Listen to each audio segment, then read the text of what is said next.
మనందరికీ ఇష్టమైన అలనాటి నటీమణి కాంచన గారు. వారితో మాట్లాడబోతున్నాం, వారి జీవిత ప్రయాణాన్ని గురించి తెలుసుకోబోతున్నాం. అమ్మ నమస్కారం. నమస్కారం, అందరికీ నమస్కారం. ఈ సంస్థకి ఐ డ్రీమ్ అనేది పెట్టారు. నేను డ్రీమే చేయలే, ఎందుకంటే ప్రయత్నం రాబర్ట్ బ్రూస్ లాగా పుట్టాం, పెరిగాం, ట్రెడిషన్గా ఉన్నాం, అంటే ఆచార పద్ధతిగా ఉన్నాం, పెద్దల మధ్య పెరిగాం. పుట్టింది పక్కా తమిళనాడు, ఒరిజిన్ ఫాదర్ మదర్ వాళ్ళు తెలుగుదేశం. కాబట్టి ఆ దేశం నుంచి ఇటు తరలిన తర్వాత ఇటు తమిళనాడులో పుట్టక స్టార్ట్ అయింది. ఆ తర్వాత మీరు ఏమైనా అడిగితే నేను దానికి క్రమంగా నేను జవాబు చెప్తా. ముందు ఒక లైన్తో మొదలు పెడతామమ్మా. మనసే అందాల బృందావనం, వేణుమాధవుని పేరే మధురామృతం. అబ్బో, గమకాలు బలి పలుకుతున్నాయి మీకు. మనసే అందాల బృందావనం, వేణుమాధవుని పేరే మధురామృతం. కమ్మని నగుమోమో కాంచుటే తొలినోము, కడగంటి చూపైన కడు పావనం. ఎవరిది? కృష్ణుడిది. అవును. మనసే అందాల బృందావనం, దని సని తల మమ దిడి దద మమ గగ దన మమ గగ సగ సమగ అని గని సగ బృందావనం. సుశీల్ గారు కోపం వస్తే ఇట్లా పాడితే శుభ్రంగా ప్రాక్టీస్ చేసి పాడేదాన్ని. సౌకార్యానికి గారు వీడు అక్కడ గురువు గారిని ఎదుర్కొండా పెట్టుకొని, ఎందుకంటే ఫింగరింగ్ కరెక్ట్గా రావాలి. అవును అవును అవును. తానానికి వాటికి కూడా ఫింగరింగ్ బాగా రాలేదు. ఎందుకంటే నేనేమో తాళం మా అమ్మగారు నేర్పారు. తాళం లేకుండా పాడితే బాగుండు, అంటే ఇటు ఊరికే యాక్ట్ చేస్తే సరిపోతుంది, కానీ తాళంతో వేస్తే దాని యొక్క గత్తు అంటే కరెక్ట్గా పట్టు చిక్కుతుంది అన్నమాట. మొత్తం పాట ఈజీగా పడేసేదాన్ని. ఇప్పుడు అంటే మరి ఎన్నాళ్ళు నోరు మూసుకొని కరోనా వచ్చిన తర్వాత మౌనం మౌనం మౌనం మౌనం మౌనం, జపం జపం, ధ్యానం ధ్యానం, మాట పలకదు కదా. అందుకని మీరు మొదలెట్టింది నాకు చాలా సంతోషంగా ఉంది.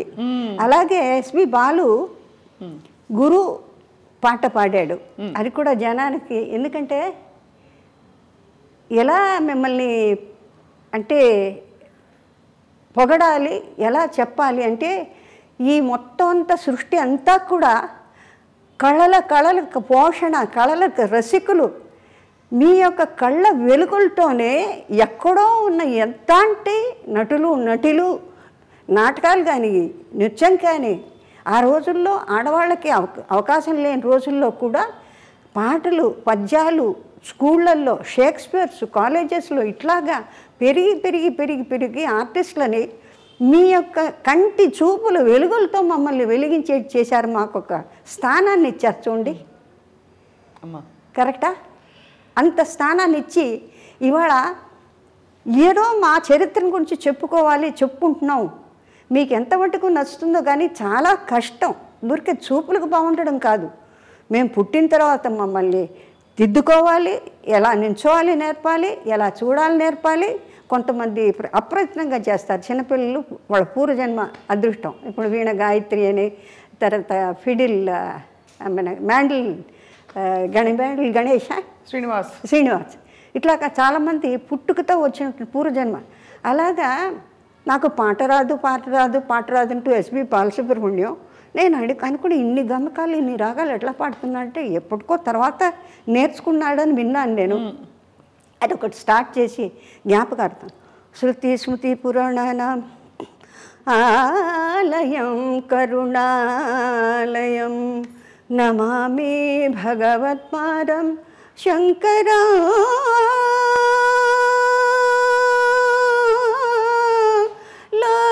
లోకశంకరం, నమామి భగవత్పాదం శంకరం లోకశంకరం. విదితా కిల శాస్త్రసుధా జలదే, महितोपनिषत्कथिता निधे, हृदये कलये विमलं चरणं भव शंकर देशिक मे శరణం. చాలా ఉంది పాడాలంటే. ఎంత గొప్పగా పాడుతున్నారమ్మా మీరు. అంటే ఎక్కడ ఊహించుకోలేకపోతున్నాం. ఒక ఎయిర్ హోస్టెస్, ఒక చలాకీ నటి, మూలాలు మాత్రం ఎంతో శాస్త్రీయంగా అన్ని గమకాలు పలుకుతూ. మీకు తమాషా ఏంటంటే ప్రపంచంలో ఏది చెప్పినా చేసేదాన్ని. డాన్సు, తోడి, మాస్టర్ గారు మీసాల టబ్బుగా పిలక పెట్టుకొని వచ్చేవాడు స్కూల్ నుంచి, కాన్వెంట్ షెపర్డ్స్ కాన్వెంట్ వచ్చిన తర్వాత ఆయన్ని చూడగానే భయం. ఇవాళ ఇంట్లోంచి 6:30కి వచ్చి కూర్చునేవాళ్ళు. మృదంగం ఆయన, గిరిద, తర్వాత ఫ్లూటు, తర్వాత తాళం కొట్టి ఆయన. మాస్టర్ గారిని చూడగానే గుండె డామ్ అనేది. అంటే తోడివను పైగానేమో నడుకు కట్టేసేవాళ్ళు ఆ రోజుల్లో, అంటే షేప్ రావాలని. కొన్నాళ్ళు అయిన తర్వాత గూనితో నడిచేదాన్ని. అంటే ఏంటమ్మా అంటే మరి మాస్టర్ గారు ఏంటో ఇదంతా కట్టించి తాళ్ళేసి ఇది చీరలేసి కట్టేవాళ్ళు నడువులు. அந்த மாதிரி இருக்கக்கூடாது, நல்லா అழగా షేప్ ఆడుకోవడం. అంటే వాళ్ళు ఎంత క్రమశిక్షణ చేసేవాళ్ళు అంటే ఎట్లా అంటే బాడీ లూజ్గా ఉండకుండా దేనికి ఏదైతే స్టాటిస్టిక్స్ ఎంత బాగా ఉండాలో ఫార్మేషన్ ప్రపోర్షన్ అలా చేసుకునేవాళ్ళు అనమాట. అలాగే నేర్చుకునే నేను అన్నీ నేర్చుకునేదాన్ని. మాస్టర్ గారు పాడే మాస్టర్ గారు వచ్చేటప్పుడు కిటికీలోని చూసేదాన్ని. కిటికీలు పిలకేసుకుని చక్కగా అందంగా ఉంటారు, ఎర్రగా. అమ్మో ఇవాళ ఈయన వచ్చాడు, ఈయన సరిగా మా పదనేసి లంబో కుమికర్ అమ్మో నేను పాడని చెప్పి అక్కడి నుంచి జంప్ అలా చూసేవారు. దాల్లేసి నాకు పట్టు నొప్పి అట్లా తోలేసేదాన్ని.